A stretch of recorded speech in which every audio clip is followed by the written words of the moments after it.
Good morning student. आज हम law of supply की बात करेंगे, पूर्ति के नियम की। कि अन्य बातों के समान रहने पर किसी भी वस्तु की प्राइस बढ़ने पर, कीमत बढ़ने पर उसकी सप्लाई भी क्या हो जाती है, बढ़ जाती है, और कीमत घटने पर उसकी सप्लाई भी घट जाती है। इसे हम पूर्ति का नियम या लॉ ऑफ सप्लाई के नाम से पुकारते हैं। वस्तु की कीमत और उसकी प्राइस और सप्लाई में पॉजिटिव रिलेशन पाया जाता है। एक बढ़ता है तो दूसरा घटता है, और एक घटता है तो दूसरा भी घट जाता है, जिसे हम फॉर्मूले से बताते हैं S X equal to function of P. की सप्लाई किस पर डिपेंड करती है, प्राइस पर डिपेंड करती है, कीमत पर पूर्ति की मात्रा निर्भर करती है। जितनी भी कीमत बढ़ेगी तो पूर्ति क्या हो जाएगी, बढ़ती चली जाएगी।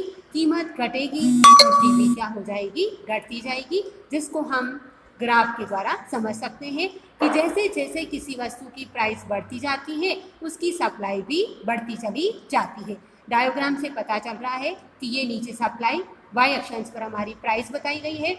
जब सप्लाई 1 रुपया थी, प्राइस 1 रुपया थी तो सप्लाई भी कितनी थी, 1 थी। जब प्राइस बढ़ करके 5 हो जाती है तो सप्लाई भी बढ़ करके कितनी हो जाती है, 5। इसका मतलब इन दोनों में कैसा रिलेशन पाया जाता है, पॉजिटिव रिलेशन जो होता है वो पाया जाता है कि एक बढ़ता है तो दूसरी भी क्या होती है, बढ़ती है, एक घटती है तो दूसरी भी क्या हो जाती है, घट जाती है। अब इस पूर्ति का नियम बनाने के लिए हम कुछ अजम्पशंस को, कुछ मान्यताओं को मान करके चलते हैं कि कीमतें कैसी रहनी चाहिए, उसकी स्थिर रहनी चाहिए, no change in the price होना चाहिए। दूसरा, टेक्नोलॉजी जो है वो कैसी रहनी चाहिए, बिल्कुल सेम रहनी चाहिए, कोई चेंज उसमें नहीं होना चाहिए।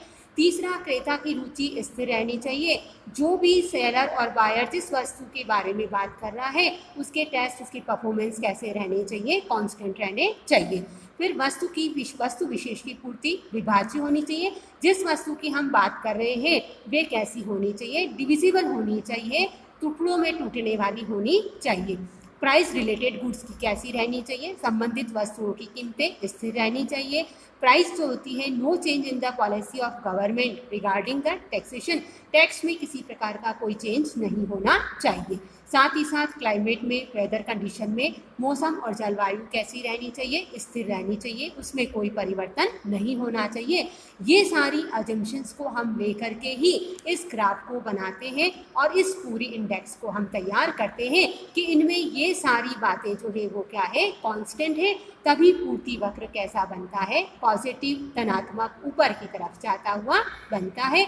और जो क्या बताता है कि इन दोनों में कैसा रिलेशन होता है, इन दोनों का मतलब सप्लाई और प्राइस में कैसा रिलेशन होता है, धनात्मक रिलेशन, पॉजिटिव रिलेशन पाया जाता है। इससे पिछले लेसन में अपन ने जो डिमांड के बारे में पढ़ा था उसमें बिल्कुल इसका उल्टा पड़ा था कि उसमें नेगेटिव रिलेशन पाया जाता है। उसका स्लोप कैसा था, ऋणात्मक स्लोप वाले का था। पूरा का पूरा पूर्ति और मांग, सप्लाई और डिमांड का लेसन जो है वो एक दूसरे से अपोजिट चलते हैं। ये पूर्ति के नियम की बात है। Thank you.